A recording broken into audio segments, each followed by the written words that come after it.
अस्सलामुअलैकुम। Mohammad Azhar Siddique math views के साथ हाजिर खिदमत है। असदुल्ला खान साहब, फेमस एंकर पर्सन, हमारे साथ मौजूद हैं।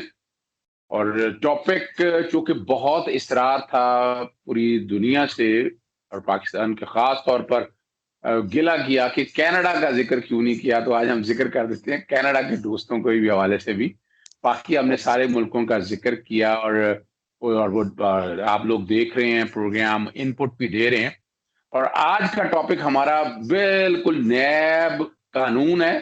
नैब के तरीक़ाकार, अंदराजे मुकदमा जिसे हम कहते हैं, इंक्वायरी, यहाँ जो कि प्रोसेस थोड़ा मुख्तलिफ है। अंदराजे मुकदमा का इंक्वायरी, इन्वेस्टिगेशन, रेफरेंस, फिर अदालत, फिर अपीलें, सुप्रीम हाई कोर्ट और सुप्रीम कोर्ट तक।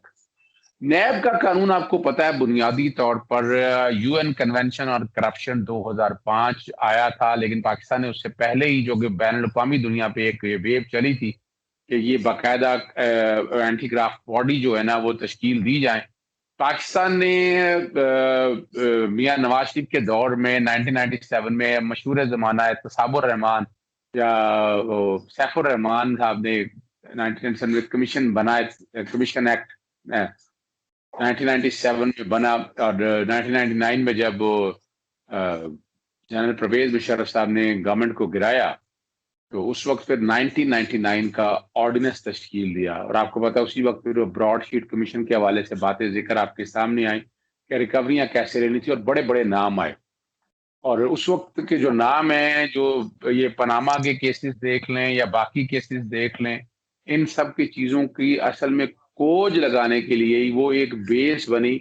लेकिन वो एग्रीमेंट गलत था, तरीक़ाकार गलत था, वो एक अलग इशू है। हम जरा आगे चलने से पहले बता दें कि नैब के कानून का मकसद क्या है। पहले यहाँ हमारे यहाँ एंटी करप्शन एक्ट थे, सूबाई लेवल पर मौजूद हैं, और उसमें वो बड़ा रवायती तरीक़ाकार है। एक नोट लेता हुआ और नोट देता हुआ पकड़ा जाए तो वो करप्शन कहलाती थी।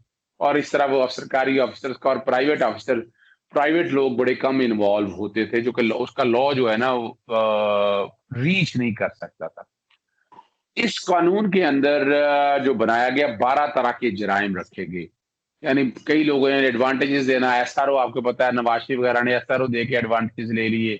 फिर बच्चों के नाम जदादे, पहले नहीं आता था, एंटीकट जदादे नहीं होती थी, तो वो आप पकड़ ही नहीं सकते थे कि करप्शन सामने नजर आनी चाहिए, इसलिए इल्जाम अब ये लगाया जाता है करप्शन कहाँ है। तो भाई, करप्शन की डेफिनेशन में आपने ये चीजें शामिल कर ली हुई हैं। आपकी औकात से ज्यादा असासे होना, बच्चों के नाम पर आ जाना, मिसयूज ऑफ अथॉरिटी इस्तेमाल करना, स्टेट का नुकसान आ जाना, फिर जो इसमें अबेट का है, यानी इसमें मदद करते थे अबैटमेंट के हवाले से, वो आ जाता। तो ये 12 तरह के सेक्शन 9 के मुताबिक जराइम है। और वो सेक्शन 9 बैकग्राउंड पे मैं कोशिश करूंगा कि वो साथ साथ चलें ताकि आप लोगों तक वो चीजें पहुंच सकें। इसके तहत भी ये तरीका कार है। और होता क्या है कि सेक्शन 18 के तहत 3 तरह से नैब काम करता है कि अगर शिकायत या तो हुकूमत वक्त फाइल करती है, या कोई आम शहरी से शिकायत देता है, या तीसरा है कि नैब अपने तय खुद जो है ना मामले की कॉग्निजेंस ले सकता है। अब इन सारी चीजों को सामने रखकर देखा जाए तो इसका प्रोसीजर सेट होता है और बड़ा कंक्लूसिव तरह का प्रोसीजर है कि दरखास्त कोई आती है तो पहले रीजनल बोर्ड, यानी रीजनल के मुराद ये है कि जो सूबाई सतह के ऊपर नैब के दफातर हैं, डायरेक्टर्स बैठते हैं, उनका बोर्ड बैठता है, वो उसकी इंक्वायरी को ऑथोराइज करता है। फिर जब इंक्वायरी वो ऑथोराइज होती है, उसके बाद इन्वेस्टिगेशन में अपग्रेड होती है, फिर ये रेफरेंस फाइल होता है, फिर मामला जाता है कोर्ट के। और इसी नैब के कानून के अंदर बाकायदा जब गिरफ्तार बेल की प्रोविजन नहीं है, वो इसलिए प्रोविजन नहीं है कि 30 दिनों के अंदर अंदर नैब का केस डिसाइड करना होता है। और जब 1999 में जब ये ऑर्डिनेंस आया तो चैलेंज हुआ असफंदियार वली के केस में, तो सुप्रीम कोर्ट ने कहा कि बिल्कुल कॉन्स्टिट्यूशनल लॉ है, लेकिन बेल की प्रोविजन रखनी चाहिए। वो बेल की प्रोविजन 2001 का फैसला है, अब तक कितनी गवर्नमेंट आई, कोई किसी ने बेल की प्रोविजन डाली नहीं है। अब बड़ा शोर डालते हैं ना कि जमानत जमानत, इसी में 90 दिन का रिमांड उस वक्त से चला आ रहा है, कोई अनोखी बात नहीं है। हाँ, ये कह दिया कि लंबा रिमांड की बजाय 14 दिन का रिमांड जो है ना, जो कि ज़ाब्ता फौजदारी के अंदर 14 दिन का रिमांड लिया जा सकता है। और फिर आपको पता है बंदा जब जेल में जाता है, फिर जमानत के लिए प्रोसेस के लिए आता है, जमानत की इजाजत जब दी तो कॉन्स्टिट्यूशन ज्यूरिसडिक्शन में दी, हाई कोर्ट का 2 रुकनी बेंच, तमाम पाकिस्तान की हाई कोर्ट सुनती हैं। और इसमें फिर बेल के प्रिंसिपल रीसेंट जजमेंट ये आ गई थी नवाज शरीफ साहब की जो बेल कैंसिलेशन गई, और तलाल इसाक के केस में कि हार्डशिप और मेडिकल ग्राउंड के ऊपर। अब ये सारा आपके ओवरव्यू देने का मकसद ये है कि आपको समझ आ जाए नैब का कानून है क्या। असद हमारे साथ मौजूद हैं, और चूंकि नैब की कोर्टों को भी कवर करते हैं, और खासतौर पर जब ट्रायल की प्रोसीडिंग भी, और फिर हाई कोर्ट में बेलों को भी देखते हैं, और सुप्रीम कोर्ट में देखते रहे, इन्हें को प्रैक्टिकल तजर्बा है। जहाँ मैं कानूनी बात कर रहा हूँ, आज उनसे पूछते हैं कि आप नैब के कानून को क्या देखते हैं। और एक चीज मैं आगे बताता चलूं आपके, आम पुलिस का जो कानून है उसमें सजा देनी हो तो कन्विक्शन रेट यानी 100 पर्ची हो तो 8 से 10 लोगों को सजाएं होती हैं। नैब के कानून में तकरीबन 70 लोगों को सजाएं होती हैं। इस तरह एक और कानून है जिसमें राना सनाउल्लाह के खिलाफ पर्चा दिया हुआ एंटी नारकोटिक फोर्स में, उसमें 70 के करीब सजाएं होती हैं। तो ये कहना कि ये कानून इफेक्टिव नहीं है, ये बिल्कुल गलत है। अब आती हैं असद, आप माजरत के साथ जरा इंट्रो लंबा हो गया, लेकिन आम लोगों की ख्वाहिश के मुताबिक ये काम करना था। अब आप बताइएगा, आपने बासियत नैब को इदारा कैसा देखा, जो मैंने आपके चीजें, आप समझ रहे हैं नैब अपनी कारकर्दगी पर पूरा उतर पाया? बहुत शुक्रिया आजर साहब, इंट्रो थोड़ा लंबा हो गया लेकिन कोई बात नहीं, लोगों को पता है वुकला जो है वो कितना बोलते हैं। वैसे तो सहाफी भी कम नहीं बोलते हैं लेकिन वुकला जो है वो एक वकील साहब को जज बना दिया गया तो उन्होंने कुछ अर्से बाद कहा कि नहीं मुझे वापस वकील बना दें। उन्होंने क्यों, क्या मसला जी? उन्होंने कहा मैं बोल तो सकता हूँ, ज्यादा सुन नहीं सकता इतना, तो मैं तो मुझे वकील ही बना दें। लेकिन आपने बड़ी मालूमात दी हैं नैब के कानून के हवाले से साहब, और ये बिल्कुल बहुत मच नीडेड किस्म का आपका बैकग्राउंड था जो आपने आपके हवाले से आपने दिया है। मैं इसका दूसरा पहलू जिस तरह से आपने कहा भी है वो रखना चाहता हूँ लोगों के सामने, और वो है, देखिए एक तो है कानून। अब सिर्फ कानून कुछ नहीं है जब तक कि उस पर अमल दरामद होकर उसका इस्तेमाल करते हुए आप किसी को कैफरे किरदार तक ना पहुंचाएं, सजा तक ना पहुंचाएं, और उस कानून का असर ना हो। यानी अगर फर्ज कीजिए कानून बहुत अच्छा है लेकिन करप्शन खत्म नहीं हो रही, करप्ट लोगों को आप पकड़ नहीं पा रहे, उनको सजाएं नहीं दिलवा पा रहे, तो कोई फायदा नहीं है अच्छे कानून होने का। इसी तरह से नैब में जो वीकनेसेस मैं देखता हूँ ना प्रोसिक्यूशन के दौरान, मैं वो कुछ अपनी ऑब्जर्वेशन की बुनियाद पर आपके साथ शेयर करना चाहता हूँ। एक तो सर मुझे लगता है कि जो जो जो नैब की टीम है, प्रोसिक्यूशन टीम है, उसके ऊपर बर्डन जरा ज्यादा है। या तो अफराधी कुव्वत कम है, या बजट कम है, या कुछ और वजह है कि बहुत सारे केसेस में, मिसाल के तौर पे अगर आज शहबाज शरीफ साहब का केस लगा हुआ है और उनके साथ उसी कोर्ट में 5, 7, 10, 8 केस और भी लगे हुए हैं, लेकिन क्या होगा कि शहबाज शरीफ साहब के केस में तो अमजद परवेज साहब आएंगे पूरी तैयारी करके, और वो पूरी तैयारी के साथ पकड़ लेंगे गर्दन से। लेकिन जो नैब प्रोसिक्यूटर खड़ा होगा उसने 6 केसेस और भी देखने हैं, तो बाद औकात हमें ऐसा महसूस होता है कि उनकी तैयारी मुकम्मल नहीं थी और वो चीजों को उस एफिशिएंट तरीके से जवाब नहीं दे पा रहे जिस तरह से दूसरे दे पा रहे हैं। दूसरा मसला मुझे बहुत बड़ा ये लगता है कि जो हमेशा मुल्जिमान की कोशिश होती है कि वो केस को लटकाएं, लंबा करें, और लटकाने के बाद इस ट्रायल में ताखीर को दूसरे फोरम पर जाकर, अपर कोर्ट में जाकर उसको एक आर्गुमेंट के तौर पर इस्तेमाल करें और लाहौर हाई कोर्ट में जाकर कहें कि देखिए जनाब ट्रायल ताखीर का शिकार है इसलिए मुझे जमानत दे दें। ट्रायल तो 3 साल हो गए अभी तक कुछ निकला नहीं है। यानी हरबा यह है कि पहले ताखीर का शिकार करो ट्रायल को और फिर उसी की बुनियाद पर फेवर ले लो, रिलीफ ले लो। अब मुझे ऐसा लगता है कि नैब की जो प्रोसिक्यूशन टीम है, लीगल टीम है, उनके पास मुल्जिमों की इस स्ट्रेटजी के लिए कोई काउंटर स्ट्रेटजी मौजूद नहीं है कि उसको डिले को कैसे रोकना है।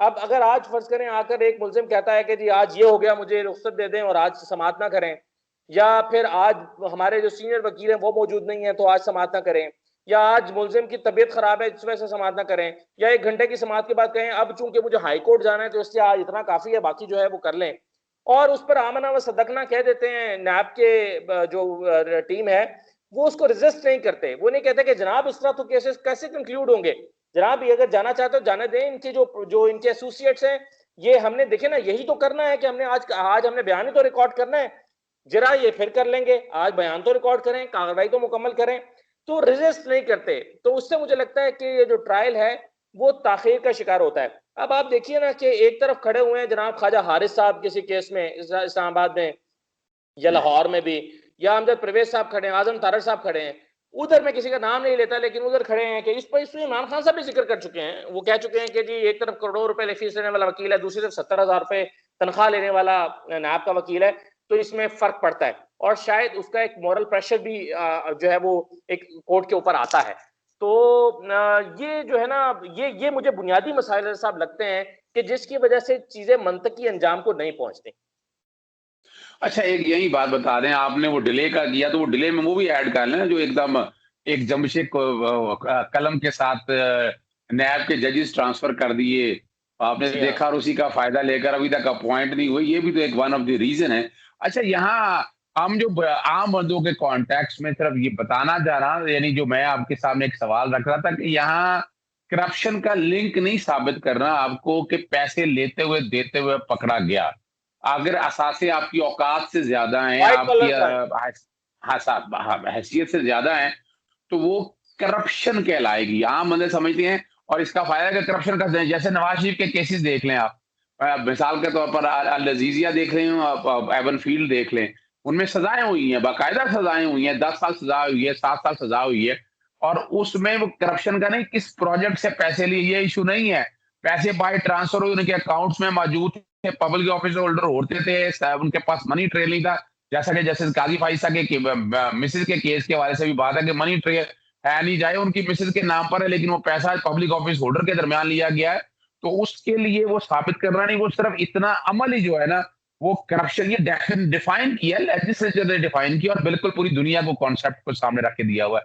तो यहाँ यहाँ जो एक तरह का जो इम्प्रेशन दिया जाता है नैब के अंदर, आप महसूस नहीं करती हैं कि नैब के एंड से जब कोई आता है सियासतदान, पहले हम उससे पहले जरा जिक्र कर लें कि जमानतें हो जाना, वो जमानतें हो जाना को कह देते हैं कि जनाब केस ही खत्म हो गया और अब यानी बरी हो गया। बाइज अब कई बड़े बड़े सीनियर वकील भी इस सिलसिले में, इवन नवाज शरीफ की अपनी टीम, शहबाज शरीफ की अपनी टीम के लोग अगर ये बातें करते हैं, सियासतदान ये बातें करते हैं, हालांकि हकायक ये हैं कि यहाँ तो कातिल की, डकैत की, दहशतगर्द की जमानतें हो जाती हैं, तो क्या उससे बरी हो जाता है? जमानत का मकसद है फॉर द टाइम बिंग एक रिलीफ मिला के आपको बाहर आ जाए, आप आके फेस करें, लेकिन जब तक आप, जैसे ही सजा सुनाई जाती है, और वो आपने नवाज शरीफ की मिसाल आपके सामने देखी, उन वो जब उनको सजा सुनाई गई और उनकी गिरफ्तारियां आपके सामने अमल आएगी, और उनको बाकायदा गिरफ्तारियां देनी पड़ी, और उसके लिए जमानत का इश्यू नहीं, उसके बाद फिर अपील में जाकर उसको सस्पेंड कराया जाता है।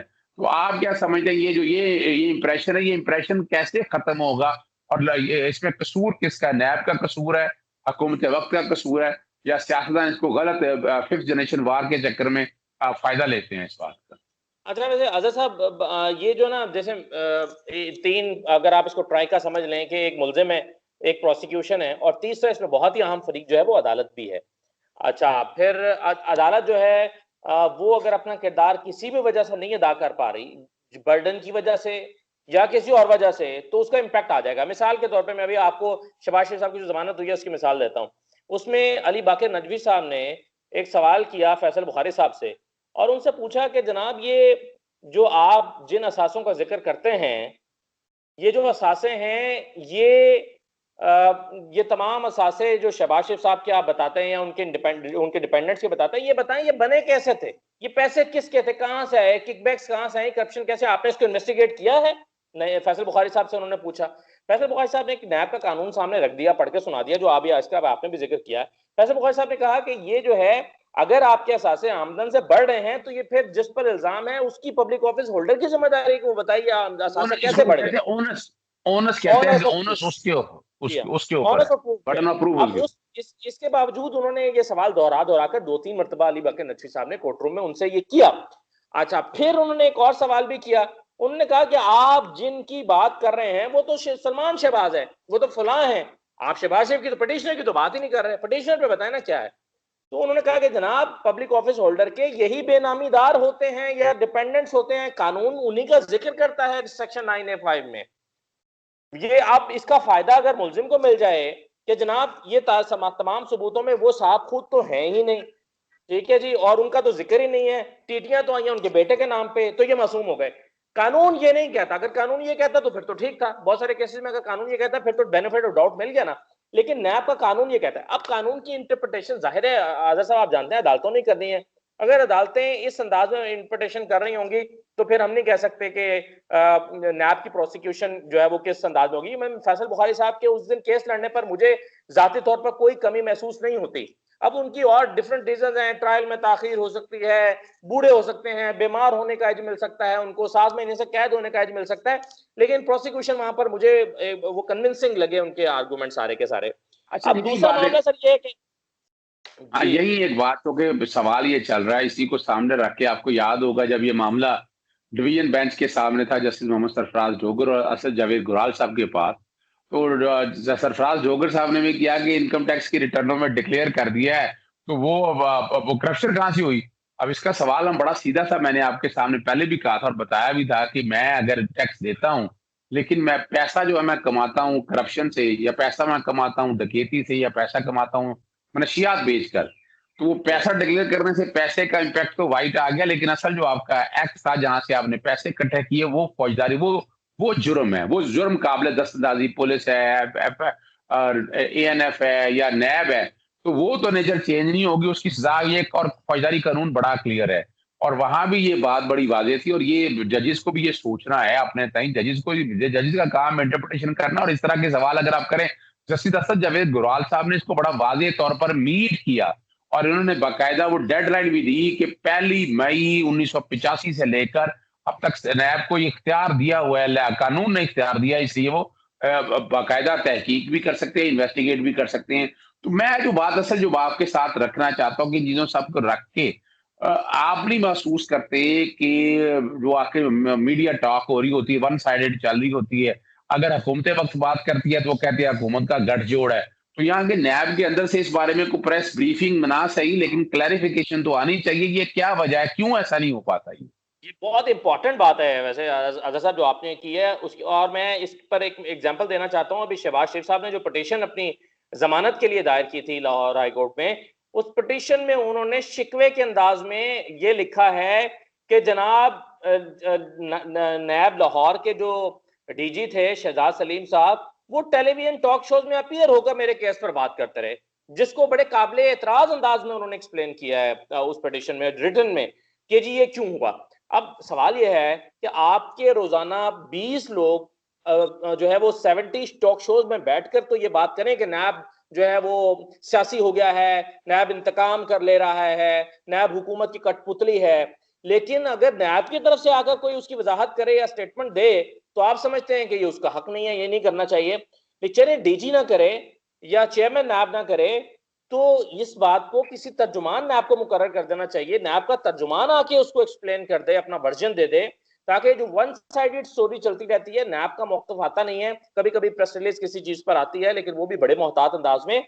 तो अगर इस तरह से कोई प्रोपेगेंडा हो रहा तो इस पर नैब का बिल्कुल सही कहा आपने कि एक मैकेनिज्म जरूर होना चाहिए कि अच्छा। दूसरी आपने कहा कि टीवी टॉक शो में बात होती है अजहर साहब, और हम लोग उस पर करते हैं, हम लोग टीवी टॉक शोज में क्या करते हैं, हम बात करते हैं शहबाज शरीफ साहब के केस की, राना सनाउल्लाह के केस की, ख्वाजा आसिफ के केस की, या साद रफीक के केस की ज्यादा से ज्यादा, लेकिन पीसीओ केसेस रोजाना ऐसे चल रहे होते हैं जिसमें 3-3, 4-4 महीने तक तारीख ही नहीं पड़ी होती। मैं आपको डॉक्टर मुजाहिद कामरान की मिसाल देता हूँ। मुजाहिद कामरान साहब और उनके दीगर प्रोफेसर साहिबान जो हैं वो हर पेशी पर अदालत में आते हैं, मैं 4 महीने से उनको देख रहा हूँ, वो आते हैं कोई कार्रवाई नहीं होती, हाजिर लगवाते हैं, उनको तारीख मिल जाती है, अनाउंस होता है जी डॉक्टर मुजाहिद कामरान साहब, फलां प्रोफेसर साहब, फलां साहब आए हुए हैं जी, आए हुए हैं जी, चलें जी आपकी तारीख अब पड़ गई है फलां तारीख, 2 हफ्ते बाद की तारीख मिल जाती है, फिर वो आते हैं, फिर तारीख मिलती है, मुझे नहीं पता 3-4 महीने से उनकी एक भी हेयरिंग क्यों नहीं हुई, वो सिर्फ हाजिरी लगवाते हैं और चले जाते हैं, और ऐसे बेशुमार केसेस हैं जिसमें रोज हाजिरियां लगती हैं।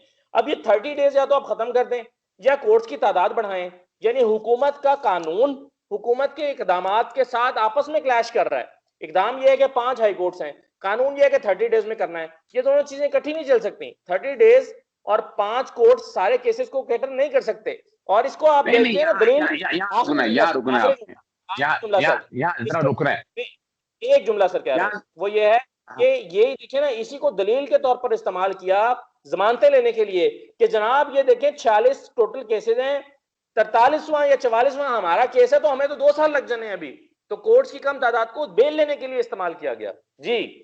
आप वजह कह रही हैं, लेकिन यहाँ तक थोड़ी सी मैं तस्दीक चाहूंगा कि ये बुनियादी तौर पर ट्रायल कोर्ट नीचे वाले हैं, हाई कोर्ट्स 5 पूरे मुल्क के अंदर अपनी जगह पर मौजूद हैं, ट्रायल जो नीचे ट्रायल कोर्ट्स हैं उनकी तादाद बिल्कुल लाहौर के अंदर गालबन 5 के मैं करीब ट्रायल हैं। कोर्ट की बात कर रहा हूँ, लैब कोर्ट्स 5 है, मैं उसी की बात कर रहा था जी। हाँ, कराची के अंदर अगर आप चले जाएं तो कराची में 4 हैं, हैदराबाद में 1 है, सखर में 1 है, फिर रावलपिंडी में 2 या 3 है, मुल्तान के अंदर 1 है, तो पूरे पाकिस्तान के अंदर ये वाली, और इसी में सुप्रीम कोर्ट ने मैटर का सुओ मोटो मैटर टेकअप किया था और कहा था कोटे बनाएं। 120 जी। कोटे बनाने की बात हो रही थी, 30 कोटों के लिए जजेस स्टाफ ले लिया गया, और ये देखिए ये बहुत डिले किया जा रहा है इस काम को।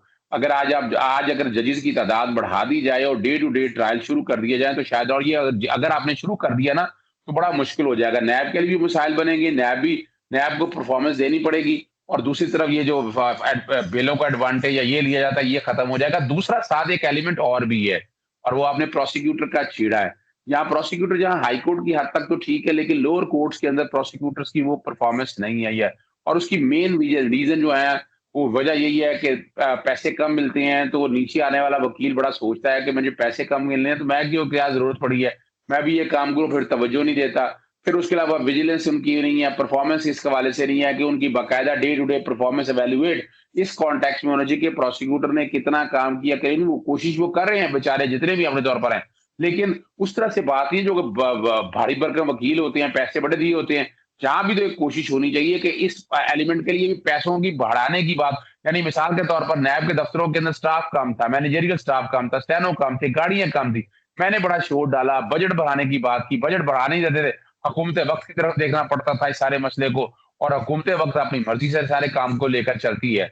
हाँ, मुझे आगे जो यानी मिसाल के तौर पर एक बात और मैं कर दूं फिर आपसे, यानी वो बहुत जरूरी है कि मिसाल के तौर पर अपीलों में चले, पहले मैं आपसे पूछता हूँ, ये जो एक इम्पैक्ट है, एक तो बात क्लियर होगी कि बेलें हो जाने से केस खत्म नहीं होता, वो ट्रायल से होना है, क्वैश हो जाएं, जाकर क्वेश्चन दायर करें और अपना 265 की एक ही दरखास्त दें और अपने आप को बरी हो जाएं। लेकिन साथ ही रिकवरियों के हवाले से पहले मैं आपका रुख सुनूंगा या बाद में आपको बताऊंगा कि क्या वजह है कि रिकवरियों का कौन, पैसे रिकवर क्यों नहीं हुए, आप क्या समझते हैं क्या वजह है? सर देखें, एक तो ये है व्हाइट कॉलर क्राइम। हमारे यहाँ शायद इसको उस अंदाज में अभी तक लिया नहीं जा रहा, और दूसरा ये है, मैं पहले भी कहीं आपसे गुफ्तगू हो रही थी तो मैंने कहा था एक जुमला कि अगर आप कहवे मुसावी को जो है वो ये ऑफर कर सकते हैं कि जनाब जो आपकी रिकवरी हो गई उसका इतने % आपको दे दिया जाएगा, तो इस तरह का कोई सिस्टम जो है वो पाकिस्तान में क्यों नहीं लाया जा सकता? आप चलें उनको इंसेंटिव ना दें 25%, आप ये तो कर सकते हैं कि रिकवरीज को नैब के और नैब कोर्ट्स के सिस्टम को इंप्रूव करने के लिए, नैब की टीम को इंप्रूव करने के लिए, उनकी तनख्वाहों में इजाफे के लिए इस्तेमाल कर सकते हैं। तो मेरा ख्याल है बहुत ज्यादा लोगों का इंटरेस्ट डेवलप हो जाएगा कि वो रिकवरीज में इंटरेस्टेड होंगे। वो कहेंगे कि सिर्फ हमने केस लड़ना नहीं है, हमने रिकवरी करके देनी है, कौमी खजाने में पैसे जमा कराने हैं, इससे हमें भी एडवांटेज मिलेगा। इसे देखें ना, आप जो कॉर्पोरेट वर्ल्ड की कामयाबी आप देखते हैं, वो क्या करते हैं, आप वो कहते हैं कि बेसिक आपकी ये सैलरी है प्लस आपके ये इंसेंटिव्स हैं, आप इतना काम करेंगे तो ये इंसेंटिव है, इतना काम और कर लेंगे तो आपको ये इंसेंटिव है, और पूरी दुनिया में ये फॉर्मूला बड़ी कामयाबी से चलता है। तो हम क्यों 70,000 रुपए एक शख्स को तनख्वाह देकर उससे वो तवक्को रखते हैं कि वो ख्वाजा हारिस के मुकाबले का या जो है वो आजम तारड़ के मुकाबले का काम करेगा? नेचुरली वो नहीं कर पाएगा। तो उसकी कैपेसिटी बिल्डिंग, उसकी उसकी फाइनेंशियल इंप्रूवमेंट जो चीजों की है, वो करने के लिए मेरा ख्याल है रिकवरी को इसके साथ मिलाकर ये एक चीज हो सकती है, क्योंकि ये फॉर्मूला हम खुद भी जो है वो, और हमारी नैब ही ये फॉर्मूला लगा चुकी है कहवे मुसावी के साथ, तो यहाँ पर क्यों नहीं हो सकता? बाकी आप इसमें अच्छा, ऐड करें पॉइंट। एक चीज मैं बता दूं आपको, जो असल वजह है, आपने बड़ी जबरदस्त बात की है, यानी ये तो स्टार्ट के प्रोसेस में वॉलंटरी रिटर्न या प्ली बार्गेन के हवाले से है। जब मामला नैब की कोर्ट में आ जाए, सजाएं हो जाएं, फिर वो अब सजाएं हो गई हैं, जुर्माने हो गए हैं, नवाज शरीफ के केस में देख लें आप, हम वही एक मिसाल रखते हैं, एवरफील्ड में 10 साल सजा, दूसरे में 7 साल सजा, जुर्माने आपने अरबों रुपया सुना कि 7 अरब की छोटी या दे के मुल्क से बाहर जाना था। असल जो मसला है कि वो रिकवरियां तब तक नहीं हो सकती जब तक अपील का प्रोसेस कंप्लीट नहीं हो जाता, जो असल वजह है। यानी जब नैब कोर्ट से appeal supreme court, high court में जाती है, हाई कोर्ट बड़ा वक्त लगता है डिसाइड होने में, हाई कोर्ट से फिर आगे सुप्रीम कोर्ट जाना है, तो जब तक वो सुप्रीम कोर्ट तक का प्रोसेस कंप्लीट नहीं हो जाता रिकवरियां हो नहीं पाती हैं। और वजह क्या है, नवाज शरीफ का केस में अगर देखें, एवन फील्ड के अंदर जो अपील है वो 2000 गालबन 19 के अंदर सस्पेंड हो गई थी, 18 के अंदर या 2018 या 2019 में सस्पेंड हो गई थी। अब वो अब जजमेंट सस्पेंड हो गई तो रिकवरियां कहां से होंगी? और वो अपील जब लगना शुरू हुई है 2019 से, वो मुल्क से बाहर भाग गए हैं, एब्सकॉन्डेड डिक्लेयर हो गए हैं, पेश ही नहीं होते। अब उसके लिए स्पेशल प्रोसिक्यूटर रखना पड़ेगा, आएगा प्लीडर आएगा, कितना टाइम वो लग गया, और लोगों की जो तवक्कुआत है वो मेन वजह ये जेहन में रखनी है आम आदमी के लिए कि रिकवरियां तब तक नहीं हो सकती कि जब तक सुप्रीम कोर्ट तक का प्रोसेस कंप्लीट ना हो जाए। वैसे तो रिकवरियां अगर देखें, आपके पास फिगर मौजूद है, डिबार्गिंग हो जाए नैब की सही। नैब की परफॉर्मेंस आप बताएं, कितने अरबों रुपया रिकवर किया उन्होंने। हाँ, वैसे एक बड़ा इंपॉर्टेंट पॉइंट है साहब, वीडियो आपकी लंबी हो गई है लेकिन एक इंपॉर्टेंट पॉइंट रह गया और वो मैं चाहता हूँ रह ना जाए, और वो ये है कि बहुत सारे केसेस में हम देखते हैं कि गवाहान की तादाद बहुत ज्यादा है। मिसाल के तौर पे अगर मनी लॉन्ड्रिंग शबाशिर साहब का ट्रायल कोर्ट में बात करें तो नैब के 110 गवाह हैं, 110 गवाहान और अभी 10 हुए हैं, और इसको एक जमानत लेने के लिए इसको बार बार दलील के तौर पर इस्तेमाल किया गया। अब वो जो 10 गवाह हैं उनकी जराई, अब एक गवाह 3-3 दिन ले जाता है। ये अमजद परवेज साहब जैसे लोगों को गुर आता है कि एक गवाह को आपने 3 समातों तक यानी 4 हफ्तों तक कैसे लटकाना है, और वो जो है वो इस तरह से केस 5 साल तक आराम से चला जाएगा सिर्फ गवाहों के बयान और जरा मुकम्मल होने में ही। तो नैब, मेरा ख्याल है ये शायद ये कोई आप इस पर बेहतर कमेंट कर सकते हैं कि क्या ये मुमकिन है कि नैब सिलेक्टिव जो अपने गवाहान है वो पेश करे और वो कहे कि ये 15-20 जरूरी गवाहान है, आप इनके साथ जरा करें, इनका बयान रिकॉर्ड करें और उनको जो है वो इस तरह से ट्रायल जो है वो जल्दी कंप्लीट हो सकता है। 110 गवाहान कौन जीता है तेरी जुल्फ के सर होने तक। अच्छा, बड़ी जबरदस्त बात आपकी, और ये वजह है कि हमारे यहाँ वजह है कि कानून मौजूद है, रूल्स बनाकर इसमें ऐसा कहा जा सकता है एक ही नेचर के गवाह जब हो ना, तो वो फर्क वो छोड़ देना चाहिए, बनाए गवाह सारे, लेकिन उनमें से तय ये किया जाए जो कि गवाहान जब कम होते हैं, एविडेंस जब कम होती है, अपील स्टेज में एडवांटेज होता है कि ये भी एक डिसएडवांटेज है, तो इसलिए वो कोशिश करते हैं कि मैक्सिमम गवाह कराए जाए, लेकिन यहाँ गवाह कम किए जा सकते हैं, जरूरी गवाह कराए जा सकते हैं, और ये सोचना चाहिए इस कॉन्टेक्स्ट में। और दूसरा, जहां तक अगली जो बात है, अब जो कि बहुत लंबी हमारा प्रोग्राम हो गया हुआ है, हाई कोर्ट में और सुप्रीम कोर्ट में अलहदा बेंचेस बने हुए हैं, लेकिन उनकी अपीलों को एक्सपीडाइट करने के हवाले से, यानी बेलों ही में इतना टाइम गुजर जाता है, अपीलें देर सुनने, नैब की अपीलें सुने तो कितना वक्त लगेगा, आप यहीं से अंदाजा लगा लें। वहां पर भी डे टू डे ट्रायल जो है, अपीलें सुनने के कॉन्टेक्स्ट में भी हाई कोर्टों में भी बेंच बनना चाहिए और सुप्रीम कोर्ट को भी फास्ट ट्रैक के तौर पर इन सारे कामों को देखना चाहिए। कोशिश की है नाजरीन आप तक कि सारे नैब के हवाले से चीजें सारी क्लियर कर दी हैं। बेल होने से जमानत नहीं होती, अपीलें लेट हो, जब तक अपीलें फैसला नहीं होता रिकवरी नहीं हो सकती, कन्विक्शन रेट 70% मौजूद है, नैब की परफॉर्मेंस अपनी जगह, प्रोसिक्यूशन में कमजोरियां हैं वो बेहतर लगानी चाहिए, इनके बजट वगैरह बढ़ाने चाहिए, सारे वो छोटी मोटी चीजें जो आपके सामने बता दें, इस सिस्टम में गुंजाइश की चीज बहुत जरूरत है। यानी नैब लॉ में तरमीम होके बिजनेसमैन को बचाना चाहिए, फायदे देने चाहिए, ये भी तरमीम होनी चाहिए, लेकिन ये सारे काम को मुश्किल है, नामुमकिन नहीं है। तो इसको अब उम्मीद है कि बेहतरी की तरफ लेके जाएंगे। असद साहब बहुत शुक्रिया, क्योंकि बहुत पुरानी डिमांड थी नैब के कानून, अभी तक इस तरह की जो है ना क्लैरिफिकेशंस के कॉन्टेक्स्ट में नैब के अलावा से किसी ने इस तरह प्रोग्राम नहीं किया। शायद हम पहले हैं जो प्रोग्राम इस कॉन्टेक्स्ट में यूट्यूब पे हम अपना प्रोग्राम रखने लगे हैं, ताकि लोगों को जितने सवालात हैं उनके जवाब मिल सके। मजीद जितने भी सवाल होंगे हम वो जवाब जरूर देंगे। इजाजत दीजिएगा। अस्सलाम वालेकुम। खुदा हाफिज। पाकिस्तान जिंदाबाद।